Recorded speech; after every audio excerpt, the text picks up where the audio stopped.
Rocky Anime What If here, and I'm here to present you with What If Subaru Was an Ajin, Part 2. And if you're wondering why I do a lot of Subaru stuff, it's because, well, I love Subaru, he's my favorite character, and I like ReZero, it's a pretty good show. But anyway, let's go ahead and get into it.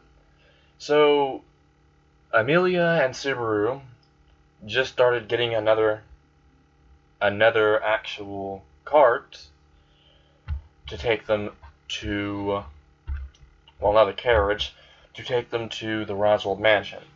And Subaru was just talking to Amelia, slightly flirting with Amelia, and says, "So, I wonder, is there any other beautiful girls in the mansion like you?" And Amelia blushes at this, and Puck is literally just staring at Subaru like, "Please don't flirt with my daughter while I'm still out." And Subaru's like, "Oh, so I'll do it when you're not out, okay." And Puck is just giving that actual puffed up cheeks. He's like, "No, no." And he's just starting to, like, he pulls out a little newspaper from his back and he starts beating Subaru with the newspaper in the head. And Subaru just laughs, and so does Puck. And Amelia just busts out laughing even more. Even the carriage driver laughs, but as soon as he laughs, he almost accidentally crashed the whole cart because he didn't pay attention. And Subaru was like, could you please pay attention so we don't end up, dying, I guess? I mean, I'm kind of used to it, but I don't think they are. And when they heard that, yeah, Amelia said, "What do you mean you're used to dying?" And Subaru said, "Oh, I forgot to tell you. I'm what's known as an Ajin. Well, you won't believe me about this, but I'm actually from a different world. I figured might as well tell you. No really harm in it. I'm from a different world, and Ajins were basically experimented on because we cannot die. It's impossible for us to die. Whether we're, pierced through the heart, whether we're ripped limb from limb, we can still regenerate our body parts. Although, there is one way that people assume that we can be killed in, and that's if we're decapitated, and some other requirements.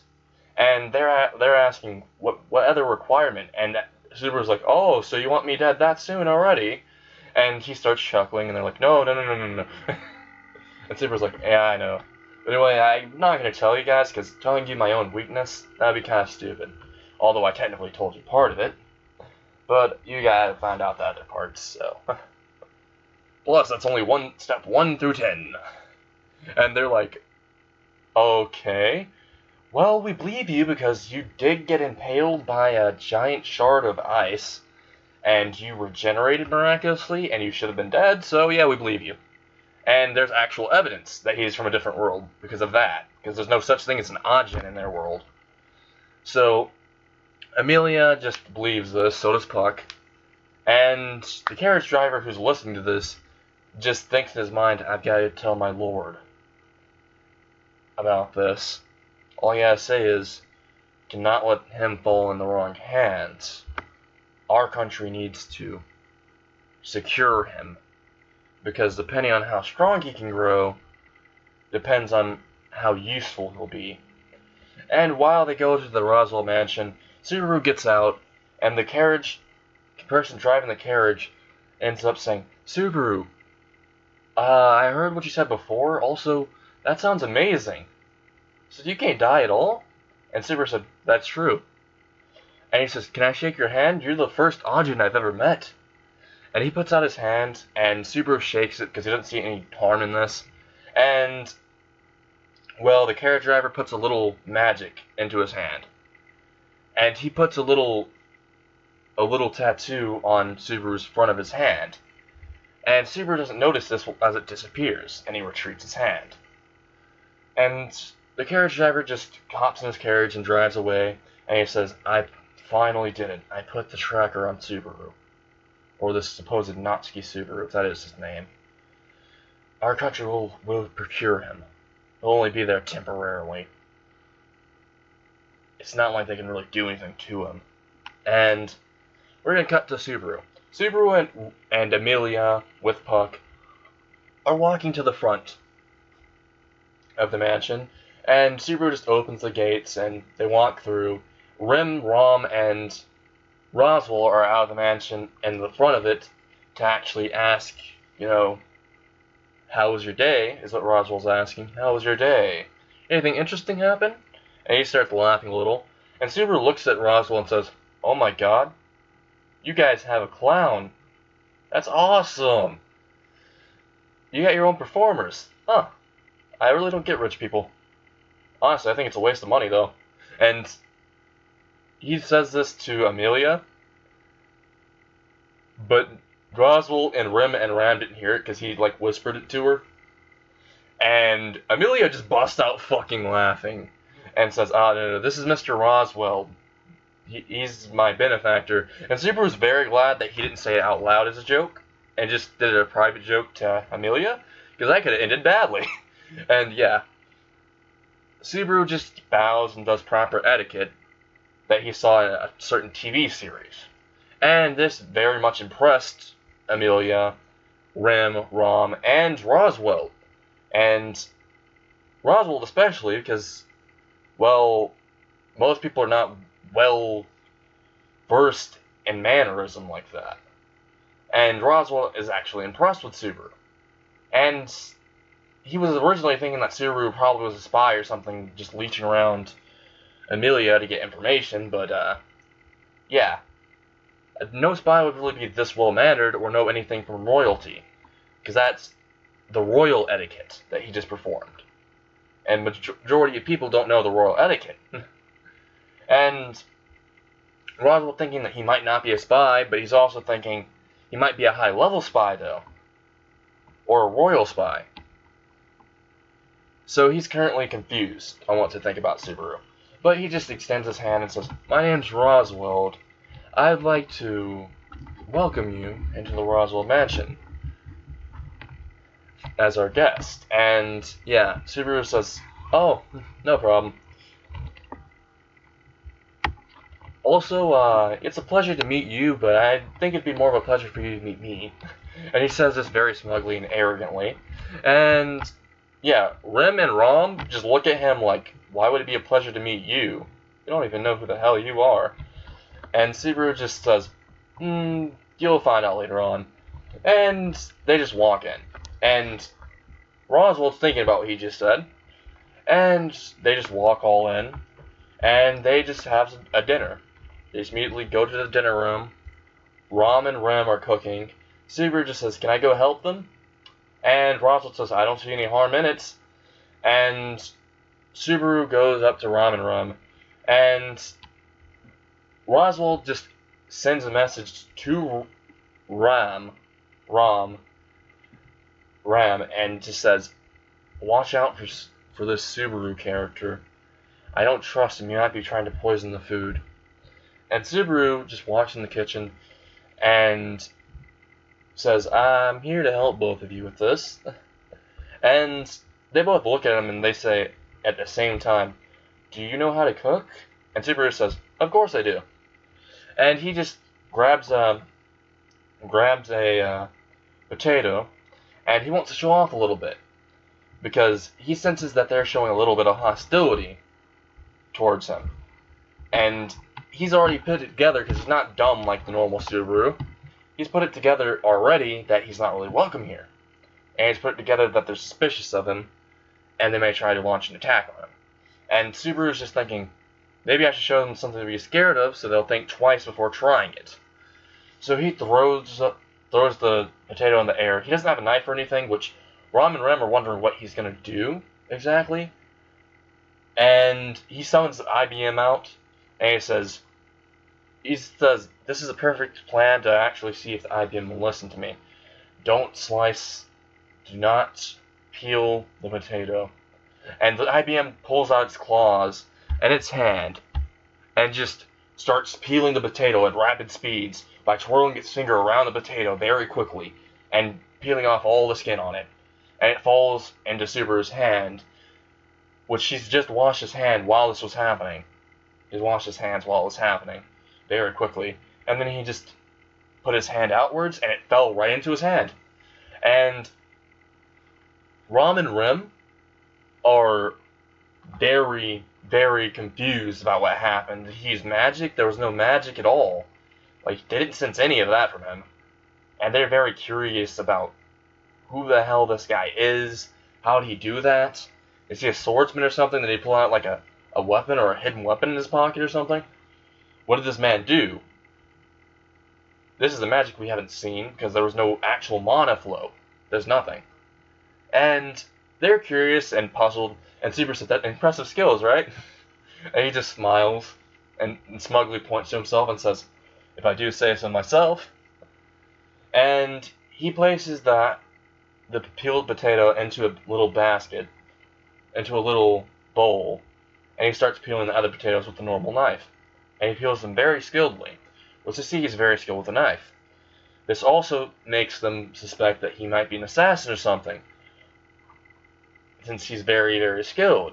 But Subaru just says, actually, if you're wondering why I'm skilled, because I see that you both are suspicious of me or something, the reason I'm so skilled is because I've always been running my entire life, and from some very extraordinarily powerful people that tried to kill me numerous times, so I picked up some skills, especially cooking, since I was always alone. And he says this, and he has a somber tone and very sad expression.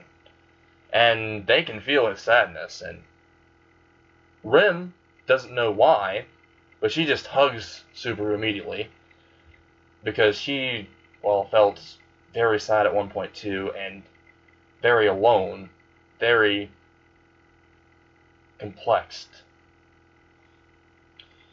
And in this actual version of ReZero, I'm just going to go ahead and tell you, Ren was isolated when she was a child, isolated from Rom, more than in the anime, a lot different, because Ren was isolated from Rom more as a prodigy and isolated from everyone else. Only one that was really near her were instructors teaching her how to do certain stuff, get stronger, all of that. So when Ren actually hugged Subaru, Subaru was kind of shocked and stunned, and said, it's okay. It's okay. It happened a while back. I'm okay now. And he looks at her, and he sees her have a few tears down her face. And Subaru puts his finger under her chin, lifts her head up, and wipes her tear away with the opposite hand, and says, are you okay, though? And he starts petting her head, which Rim is very annoyed because Roswell tried to do this one time. Tried to pet her on the head, but she just felt uncomfortable near him. She didn't know why. But near Subaru, she doesn't really feel that uncomfortable. And she literally just starts purring, and Subaru's like, wait, are you a cat somehow? Are you a cat? And he just starts saying, oh, well, I didn't know that there was cat maids. Are there any ears here? And he just starts lifting her hair up, and Rim just starts laughing, says, there's no ears, I'm not a cat. And she just starts chuckling, and Rom just sees this, and she starts smiling, because she's been trying to cheer up Rim for years. And nothing really worked, but this guy managed to cheer her up, and she's happy for her. And this guy hasn't really done anything suspicious yet, and his story seems to check out. And Subaru just walks forward more and forward to the kitchen, pulls out some meat, starts chopping the meat up very quickly to where Rim and Rom lose track of his actual hands. Because he's chopping at expert kitchen level, Gordon Ramsay level, but speed running that bitch. He's speed running. And he just already chops everything. All the meat's already chopped and diced. He puts it into a pot. He starts boiling the actual meat, and he lets it simmer. And he also adds in noodles, but he starts boiling the noodles. He puts it all together, and he starts to say, Rim, you can go and go in the kitchen. I'll make the food. And they say, we'd like to watch you though. And Subaru's like, oh yeah, I forgot. You guys are kind of suspicious of me. And they're both like, we're not suspicious of you. And Subaru's like, please don't lie to me. I hate liars the most. I prefer you say I'm suspicious as fuck, instead of saying, oh, we trust you, and then probably try to stab me in the back later. Trust me, I'm not a fan of that. And he has a very serious face when he says that. which kind of concerns Rim, because she feels like a kinship to Subaru for some reason. She understands some of it, but not all of it. Or all of Subaru's story. And Subaru's just cooking the food, and Rim's watching. And once he's done, their little eyes start sparkling because they can see like a golden light coming from his food. And they're like, it's the legendary spaghetti! It's the spaghetti! And Subaru just like pulls out the actual containers, and puts all the food inside the containers and dumps it on plates and starts serving it to everyone. And the diner. And he sits down across from Roswell. And Roswell sees Subaru and says, I have never tried this dish before. I heard something of this one man who said, do not touch my spaghetti. Is this the legendary spaghetti that the man was talking about and guarding with his very life? And Subaru's like, wait, do they have that meme here? Wait, that meme's a legend here? He's thinking this is mine. And Subaru just says, it's spaghetti. I don't know what else to say about it. And Roswell's like, spaghetti? I've never heard of this. And he starts just slurping down the actual food. Like, as soon as he enters like one bite, he just says, throws manage out the fucking window, and he starts slurping down the whole fucking food. And everyone's like looking at Roswell, and they're like chuckling because they've never seen him break mannerism. And it's very funny. Even Beatrice, who attended, just starts scarfing down the food. Hell, even Puck came on and started scarfing down plates like it's nothing. And Rem and Rom, the food was gone before it even hit their plates. They just Houdini'd that bitch away. And Subaru was just, like, having the smug face and said, I knew my cooking was good. He just says this out loud. And Roswell said, wait, you cooked this? Can I hire you as a cook here? And Subaru says, yeah, actually I was kind of looking for a job anyway, so if I accept your job, could I also, like, instead of getting paid, live here? Can I do that instead? And Roswell was like, of course. I'd love to eat this food every day. And Roswell just consistently gulping down all the food in front of him. And Subaru said, you haven't seen nothing yet. I will show you the true power of my cooking. And Roswell just has the face and looks at Subaru and says, Nani? And Roswell sees the most magnificent thing. He pulls out of the kitchen. He goes into the kitchen. He gets a plate. And it has this substance, this gelatin substance. And Roswell's confused without looking at it, but for some reason it looks very appetizing to him.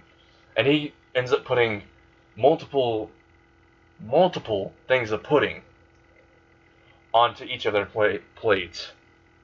And they, as soon as they take one bite of it, sparkles in all of their eyes.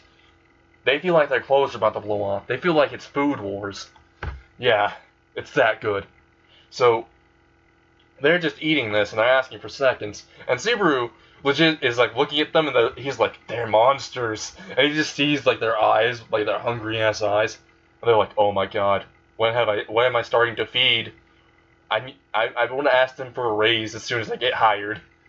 And Subaru had to be in the kitchen the entire day cooking food because they were the bottomless pits. And by the end of the day, like, everyone was already like slouched in their chairs, just completely stuffed. Like, their stomachs were like bulged out, and they were like fucking stuffed with food. And then as soon as Subaru like came back in, they said, all right, we're good for now. And Subaru's like, okay. And he just pulls out a chocolate bar, and he just starts eating in front of them. And they're like, wait, what is that? And Subaru says, well, I made chocolate bars. And they're like, they just look at him with drool coming out of their mouths. And he's like, you guys literally look like you're pregnant, and you still want more food. You guys look like a blimp, I'm gonna be honest. And they're like, what's a blimp? And I feel like you insulted us. And Subaru said, it's not an insult, it's true. And he just starts laughing. And he just gives them chocolate bars and says, alright, this is the last thing. You guys need to work off that weight. And then all what Roswell does is just uses the magic spell and just dispels the weight on everyone. And he's like, Subaru's like, you gotta teach me that. You've gotta teach me that. Teach me magic. Could you do that? And Roswell's like, no, but I can get Amelia to. And she's like, deal. And he's like, but you gotta make me more sweets. Private sweets. Whenever I want. And Subaru's like, deal, but you also have to give me a raise. And he's like, bitch, I'm rich, so I can do this easily. And he just gives a thumbs up and a smile. And if all the characters seem different, of course they are. This is the what if that I decided to make, so of course the world's going to be different. And yeah, well, Subaru just like goes to his room that he's being directed to, and he goes to the bed and goes to sleep. And I'm sorry if the what if is very short, but I'm going to end it here. Because this isn't really that action-packed, I know. But I wanted one that showed more comedy in this part. This is more of a comedy part. Hope you like it.